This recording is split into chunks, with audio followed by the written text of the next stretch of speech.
Hello everyone and welcome back to Let's Play Shovel Knight.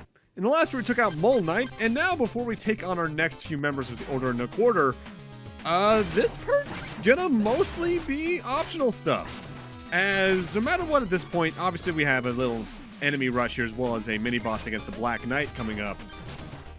But there's also a few new areas in the game that technically open up at this point that I feel this is just the best point to do, since if I start doing those next areas during the next 3 Order and a Quarter, the pacing of the game will just not grind to a halt, but it'll definitely be distracting, I think is the best way to put it.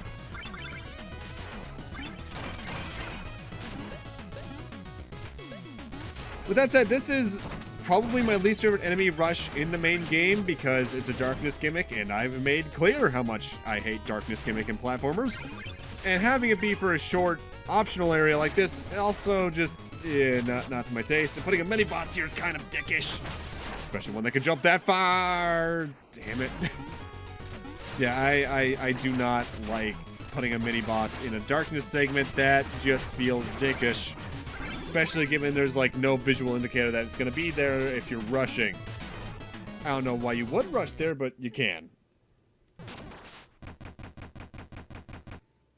Alright, next up let's take care of the Black Knight. With you by our side, Black Knight, total dominion is within our grasp. I beg of you, take my words to heart. Your safety is my only concern. Was that the Enchantress? Tell me where... You! Haven't you tired of this charade? Stay out of this. You never were one to blindly follow, Black Knight, but the Order and the Enchantress must be stopped. Fool, you're headed down a ruinous path. The only path I seek leads to the Tower of Fate, and I will reach it. Never! Steal thy shovel! Black Knight in the overworld optional fight, besides just having a health increase, isn't that different of a fight to back in part 1 in the Plains of Passage. I believe his attacks are a bit more aggressive, he'll dodge out of the way a bit more often. I know what an outright difference is when he uses his little purple fireball attack that you can strike at to deflect it back at him. He'll play a bit of tennis with Ganon with you, wherein he'll reflect it back at you once or twice before he lets himself get hit by it, I believe. Otherwise, I think it's just a level of he's going to be doing things a bit more fast, so try and keep up. We're not at the point where he's going to get a lot more moves yet. In fact, if anything, this fight could be considered easier just due to your higher arsenal between the Chaos Sphere, other sub-weapons, or the Charge Strike.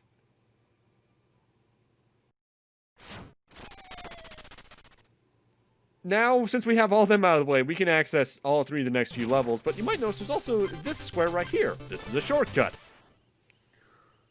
Hey, I heard there's a super hidden double secret in the Hall of Champions. Where could it be? Where indeed? And this catapult will take you from the world map to either the armor outpost or the first town. But I'm heading back to the armor outpost itself outright, as I want to get one thing before I progress onwards. I want to get some more armors just to spend some gold so I don't lose it.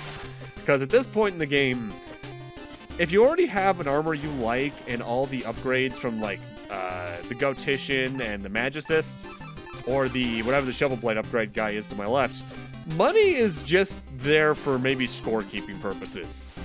Also, I'd still recommend the Dynamo Mail. I still think it's the best one. With that, we're now going to be doing completely optional stuff that wasn't in the game at first. As the guy mentioned, in the Hall of Champions, there's a double secret. As for where this is, we need to head a little bit out of our way in the area itself. We need to head to the room where we got the second note page in the actual playthrough of this stage, to the right of this room.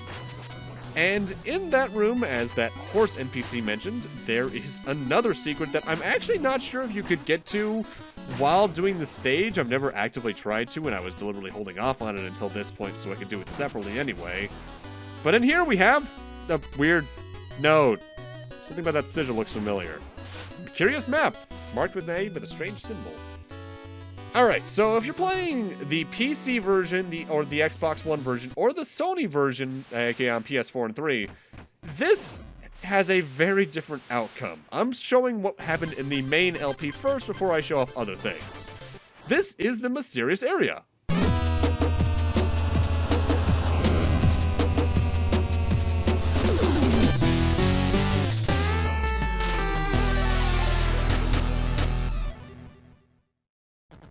Hey, Pimple! I thought we were just going out for a burger and flies. Where'd that crazy space warp take us? Whoa, Rash, get a load of that, Shovel Dude. Greetings, amphibians. I'm Shovel Knight on my quest to defeat the Enchantress.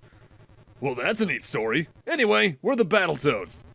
Wait a minute, Zitz. This guy talking about the Dark Queen, bros? Let me at her. I suppose one might think of her as a Dark Queen of sorts. Well, let me tell you, we know a thing or two about fighting Dark Queens. And no offense, Tadpole, but you look like you could use some help. How about we give you some training, Battletoad style? Totally! Did you hear that, Toads? He said yes. Righteous. Okay then, let's hop to it. Okay then. Well, time for an optional stage that's only in the Xbox One, I believe 360, and PC versions. We got a giant Battletoad send-off. And these are more than just boss fights against the three Toads. We're doing level gimmicks from NES Battletoads. We're gonna start off by fighting, I believe this is Zitz. He'll swing across the area, and if he gets towards a wall, he might turn himself into a wrecking ball to fling himself at you to do higher damage. With that said, you can do the same thing. As well, you can swing left to right and just swing your Shovel Blade. If you hug a wall, every couple of seconds, Shovel Knight will change his stance. And if you attack while in that stance, you'll swing from side to side as a wrecking ball of sorts, dealing a full unit of health to whatever you're doing, hitting, so essentially 2 damage. You also have to fight some enemies around here, and there are thankfully some health restorations later on in this. The one thing you need to fear is the rat enemies from King Knight's stage that have scissors. As if you touch those, or rather if you let them touch your rope, they cut it and you're dead in one shot. We even got new, I think these are new remixes of the NES game tracks. I don't think these are the actual original instrumentations. I think they're retuned for this particular game's sound fonts. And God, it sounds so good. There is a lot of love put into this Battletoad segment, which admittedly makes what Nintendo got here a little bit rough in comparison. In the 3DS version, getting that map led you to the Street Pass Arena, which is on the same place as the mysterious area on the map, I should note. Where you could record 3 short sequences of you attacking and collecting gems, and when 2 3DS users street pass each other, those sets of sequences would be overlaid into a 3-round battle, and whoever had the most gems or attacked the other player more within 5 seconds won the round. And I think you just got gems for winning it. It was an interesting idea, but it was very bare. I believe the Wii U version, instead of these crossovers, got a different thing where the amiibo ended up becoming a sort of AI learning second player of sorts. It was quite a bit different. It's the only thing I haven't tooled around with because I didn't buy the Wii U version of this game at all. Once you take care of Zitz, though, we're put into Turbo Tunnel against Pimple. Everyone's nightmare stage, though. For me, that's probably Klinger Winger or Terratubes or Rat Race. Any of those 3, really. A lot of the late game stages. Pimple only has a couple attacks. He'll either attack you just by punching you outright or bumping you into other things. With that said, you need to be careful here because, like in Battletoads itself, touching the walls or enemies that spawn in this segment is an instant kill. Thankfully, the checkpoints are pretty generous. And also, I should note, the way these segments are split up is that you always deal 10 points of health to whatever Battletoad you're fighting. Then you have to do more of the challenges of that area from the original game. Then you fight the Battletoad again with 20 health while intersplicing some of the challenges along the way. And also, I forget if I show it off while we're here, but if you pause in this segment, the pause theme, which there is no pause theme in the main game, it's just silent. The Battletoads pause theme is there, and I'm glad to hear that because I love that. I love that song. I love Battletoads soundtrack, period, really. Turbo Tunnels here is probably the hardest section of this entire thing to me, though. Mostly just due to the instant kill nature of the hazards around the boss fight. As I feel... what the hell is the name? The Wookiee Hole is the name of that stage in the original game, I think. It's just very hard for me to dodge in comparison, really. Especially around those bird enemies from Mold Knight stage. I don't know why, I just have a lot of trouble dodging them in this. I think what also makes this easier than the original Turbo Tunnel, beyond it being just a simpler layout in general, is the widescreen, admittedly. That allows you to see what's coming up a lot more easily and be able to be better reacting to it. With that said, I believe we're about to... Oh, wait, no, I do show it off! Nice! You know, I can't help but wonder if the new Battletoads game, which is definitely out by the time this gets uploaded, because that's coming out in like 12 days my time, is gonna have that song in it. I'm cautiously optimistic about that. If anything, it might make a fun game to do with like Scott or one of my other friends. Although, wait, there's no online mode in there, is there? Nah, I'm sure fans will figure out something. The second round against Pimple is more of the first one, really. Honestly, this is probably the easiest boss fight in this section, as he's very easy to combo as long as you hit the ramps and don't fall into the lava. Also, I ended up getting a page on the Shovel Knight Wiki up. Something I forgot about is that co-op was originally the exclusive to Wii U. You still needed the amiibo to activate it, but as of 2017, it's no longer exclusive. Custom Night is the only thing that's still exclusive to Wii U, which just had some interesting different relics and charge attacks to it. It was different. Either way, with Pimple out of the way, we now need to fight Rash himself. Rash is the only fight that's done in one phase.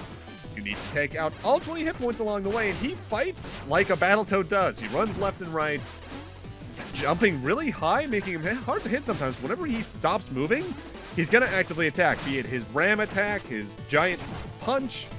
And I think he can also cause a platform to spawn that you can shovel jump on, all the while Zitz and Pimple will zoom in from off-screen on their bikes or on their rope to try and do another attack at you from their boss fight.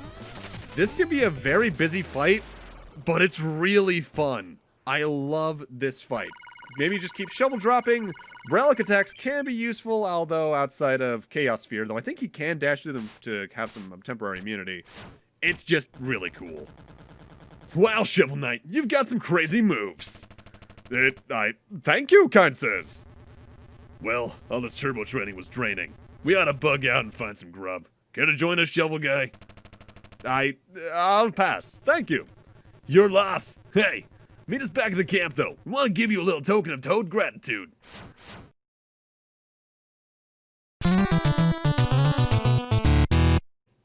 That is still my top 3 stage clear themes and anything. Most righteous Shovel Bro, we hereby name you an honorary Toad. To aid you in your battle against your own Dark Queen, we must bestow upon you this most excellent Toad gear. Now you'll have cool moves just like us. Want to equip the Toad gear? Sure. Nice. You'll look stylish. I'm green with envy. Have fun with those smash hits. The Toad gear's weird. It has a pose function as well as a dash, but I'm going to talk more about this in depth when I do my next major stage, because it's just going to be the best time for it. What's happening, Honorary Toad? We were just about to strike a totally awesome pose. Get in on this.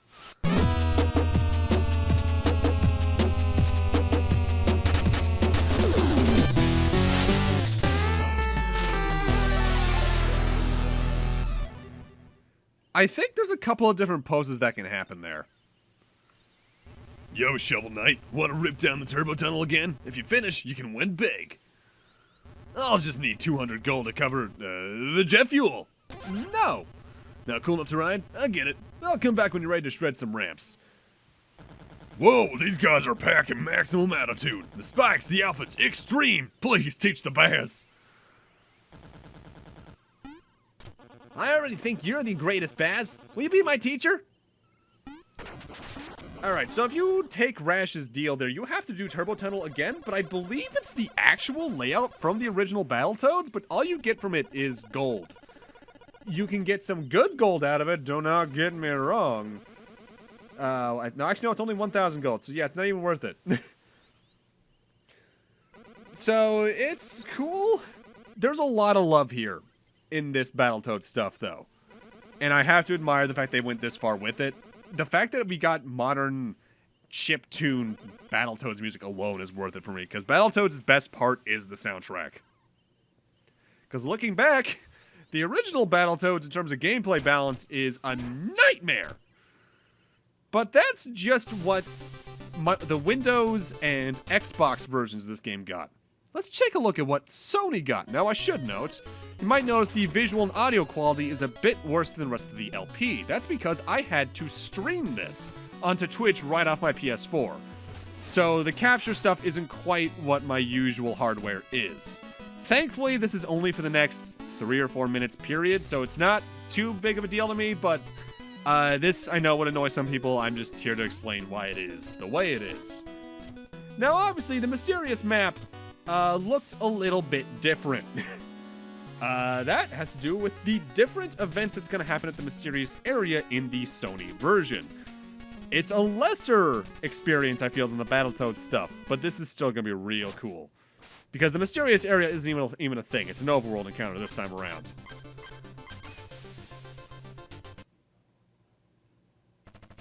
Black Knight, is that you? Why have you lured me here? You know not of whom you speak, gardener. Get out of my way. Nonsense! Your disguises and trickery won't deter me. Show yourself, or be gone. Athena! Is this yet another test? Am I to face this foolish peasant without even a proper weapon?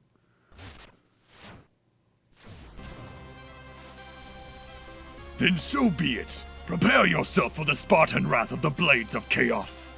So Sony's equivalent is just a boss fight against Kratos that is the longest fight in the game with 3 full health bars. In phase 1, he's going to attack with his blades in both directions around him. He can use them to attack upwards, which I believe in a later phase can even throw you up in the air and cause him to slam you into the wall. The most dangerous attack this early on, I'd say, though, is his giant spin attack, which just covers such a large area. During phase 2, he's going to pull the pillars at you and then potentially throw them right at you anyway. This can be the hardest phase in my experience, just because there's a lot more to keep track of. Chaos Sphere is pretty useful here just because I feel he's still pretty easy to hit with it, but that's only really useful in the first 2 phases, as phase 3 is a little bit different. Because he just outright destroys the arena and now we're somehow falling forever. The platforms here are constantly falling from the ceiling and act as infinite platforms, even though Kratos himself will still use the same attacks and can even actively destroy the pillar portions. I believe falling here is just some damage. It's not death, as you just saw there. You'll respawn at the top of the screen. With that said, you can still deal more damage to him than he can to you pretty quickly, as long as you use the right sub-weapons or charge attacks. Still, really cool fight. Enough! In your hands, a mere farmer's tool burns with the fury of Hades. Surely you have the god's favor. I shall call you the Ghost of Shovels. You as well are formidable, Ghost of Sparta. Your technique is unlike any I've seen. I bid you good fortune in your quest, whatever it may be. My fate lies elsewhere. Take this gift. If properly honed, it could uproot the olive trees of Olympus. And we get the Gravedigger's Shovel, a decrepit shovel fit only to move dirt. And maybe the smith can find some use for it. And then Kratos just leaves. It's a shorter amount, but I think the reward for this is more interesting than the reward you get in the Toad Gear. More on why the Toad Gear isn't as good next part. For now, let's take that shovel to the smithy in the armor outpost.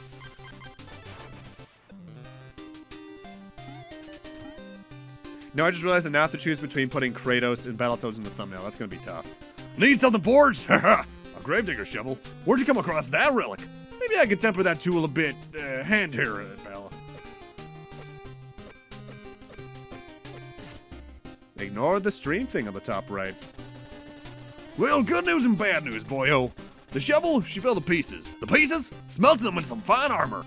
The armor, I call it the armor of chaos. See, the only thing I forge better than armor is names. And this is a plate of fiery mail. This turns your normal attack into a 1-2-3 hit combo with pretty decent reach, similar to Kratos' own attacks. But you can't use the shovel blade upgrades from the Shovelsmith. However, the shovel drop now becomes more like the Black Knight sudden immediate drop and is able to just dig into piles by landing on them. Additionally, enemies and dirt and anything else really can drop the orbs from God of War now. Green ones restore your health, blue your mana, but occasionally enemies will just drop red orbs. And what those do is, the moment you next attack, you'll shoot out a giant fireball moving forward that I believe deals 2 damage to anything it touches. It's cool, and I do prefer this armor to the Toad Gear, but we're going to talk about the Toad Gear next part, so I'm not going to make a direct comparison yet. But with that, I'm going to need to end this off here. Thank you guys for watching, and in part 8, we're going to head into our next stage, sort of in 2 trips. I'm going to do a minor trip through the first, maybe third with the Toad Gear, but then go through the rest as the Dynamo Mail, since I just prefer that for anything else. See you guys then.